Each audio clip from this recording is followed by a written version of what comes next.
ગીર સોમનાથથી જ્યાં ગીર સોમનાથના સુત્રાપાડામાં ભારે વરસાદ વરસ્યો। ભારે વરસાદથી ચો તરફ પાણી જ પાણી છે। વાવડી ગામના મોટાભાગના ખેતરો બેટમાં ફેરવાઈ ગયા। ખેતરમાં ખેડૂતોનો પાક પાણીમાં ડૂબી ગયો। વાવડી ગામે ઘૂંટણસમા પાણી ભરાયેલા છે। તો આ દ્રશ્ય તમારી ટીવી સ્ક્રીન પર ગીર સોમનાથથી। ગીર સોમનાથમાં ભારે વરસાદ વરસ્યો છે। છેલ્લા 24 કલાકમાં 10 ઇંચથી પણ વધુ વરસાદ ખાબકી ચૂક્યો છે અને વરસાદ બાદ જે દ્રશ્યો સામે આવ્યા છે એ દ્રશ્યો તમારી ટીવી સ્ક્રીન પર એક્સક્લુઝિવ દ્રશ્યો વીટીવી ન્યૂઝ આપને બતાવી રહ્યું છે। આકાશી દ્રશ્યોમાં સ્પષ્ટ દેખાઈ રહ્યું છે કે જ્યાં સુધી નજર પહોંચે ત્યાં સુધી માત્ર ને માત્ર પાણી જ છે, માત્ર ને માત્ર જળબંબાકાર છે। ભારે વરસાદથી ચો તરફ પાણી જ પાણીની સ્થિતિ। વાવડી ગામેથી આ દ્રશ્ય સામે આવ્યા છે। વાવડી ગામના મોટાભાગના ખેતરો બેટમાં ફેરવાઈ ગયા છે।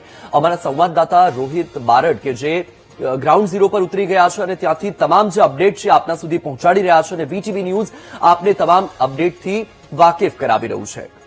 હાલમાં એક્સક્લુઝિવ દ્રશ્યો તમે જોઈ શકો છો કે જે વરસાદ માટે રાહ જોવાઈ રહી હતી એ વરસાદ આવ્યો અને આખરે જળબંબાકારની પરિસ્થિતિ છે। અમારા સંવાદદાતા રોહિત બારડ ગ્રાઉન્ડ ઝીરોથી આપણી સાથે ફોન લાઈન પર જોડાઈ ગયા છે। રોહિત, અત્યારે શું પરિસ્થિતિ છે ત્યાં? સુત્રાપાડા પંથક અને ખાસ કરીને ગીર સોમનાથ જિલ્લામાં જે સુત્રાપાડામાં જે 20 ઇંચ જેટલો જે વરસાદ પડ્યો તેને લઈને ખેડૂતોના ખેતરો હોય કે ખાસ કરીને તમામ વિસ્તારો સંપૂર્ણ પાણી જોવા મળી રહ્યું છે। તેની સાથોસાથ જે નિશાનવાળા જે ગ્રામ્ય પંથકોના જે રસ્તાઓ છે તેની ઉપર પાણી છે તે ફરી વળ્યું છે।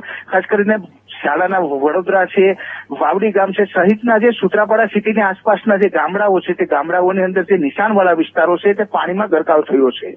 જી બિલકુલથી રોહિત, આપની પાસેથી અપડેટ મેળવતા રહીશું। માહિતી સાથે જોડાવા બદલ આભાર।